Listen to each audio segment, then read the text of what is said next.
Something you may not know about me is I'm a huge fan of Godzilla.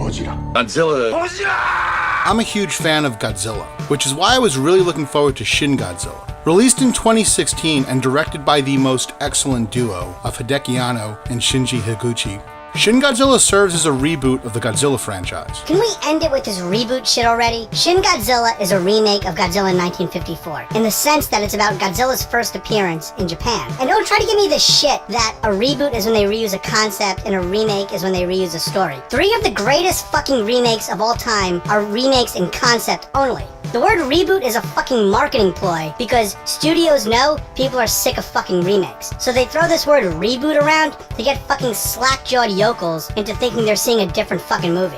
Anyway, Shin Godzilla is a retelling of the first appearance of Godzilla and is the first of the Toho films to not acknowledge Godzilla 1954. Now, given the 60-plus year history of the character, the best way to talk about Shin Godzilla is to compare how it stacks up to the original film and Godzilla 1984, being that, like those films, Shin Godzilla is also a solo Godzilla film. And just to get this out of the way, it goes without saying, Shin Godzilla is better than any American version. That includes the 2 American translations, Godzilla King of the Monsters and Godzilla 1985, as well as the 2 original American Godzilla films. Like Godzilla 1954, Shin Godzilla deals with Godzilla's first appearance in Tokyo. But the interesting thing that separates Shin Godzilla from the original is it removes the interpersonal relationships between the characters and focuses on the bureaucracy and red tape of the government. So rather than have the drama come from love triangles and duplicity like the previous films, the drama comes from passing policies and political discourse. So you have a movie where the plot is literally people sitting in a room trying to figure out how to kill Godzilla, which is an interesting take on a Godzilla movie, but it isn't always the most entertaining. Shin Godzilla also serves as an allegory for the Fukushima Daiichi nuclear disaster and the 2011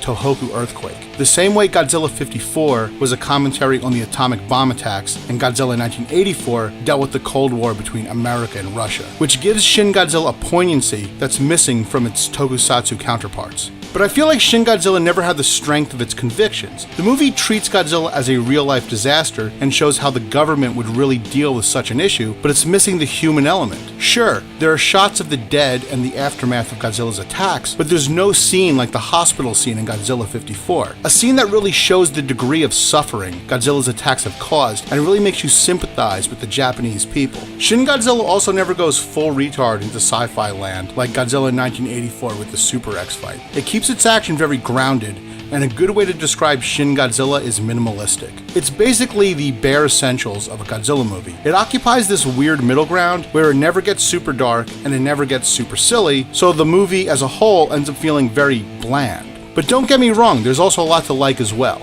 Every scene with Godzilla is fucking amazing. I love the new design, and it really makes Godzilla feel like this cold, uncaring force of nature, even more so than the original film. The movie also has the greatest atomic breath in the history of Godzilla movies. I also really like the other new abilities they gave him, although I wish the super kick would make a comeback. The shots of Godzilla destroying Tokyo in this film are incredible. Not since the original film has Godzilla's rampage looked this devastating. Although I do have to say, like, one of the greatest moments, as far as I'm concerned, in cinema history is Godzilla destroying 1980s Japan. This is like a fucking chocolate-covered pretzel. 2 great things combined into one. Godzilla and 1980s Tokyo.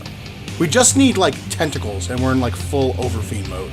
Anyway, I digress. I love that most of this movie takes place during the day. After seeing the scenes in Shin Godzilla, Gareth Edwards really should be ashamed of himself. Fucking Gareth Edwards. Puts Godzilla on a TV screen and hides him in a dark city.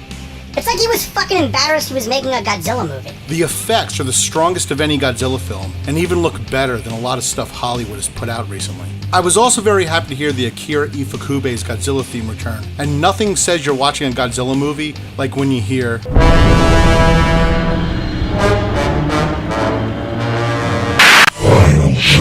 Overall, I did like Shin Godzilla, even though the human stuff was a little weak, but the Godzilla action more than made up for it. I appreciate the filmmakers were trying to take things in a different direction and focus more on the government's response to Godzilla, but I just don't think that was the most entertaining way to approach the story. Shin Godzilla isn't as good as Godzilla 1954, but I do think it's slightly better than Godzilla 1984, even though Godzilla 1984 had a little bit more fun with its material. But even with its problems, I would definitely recommend Shin Godzilla to fans and non-fans, especially when compared to Godzilla 2014. This is an example of a Godzilla film done right.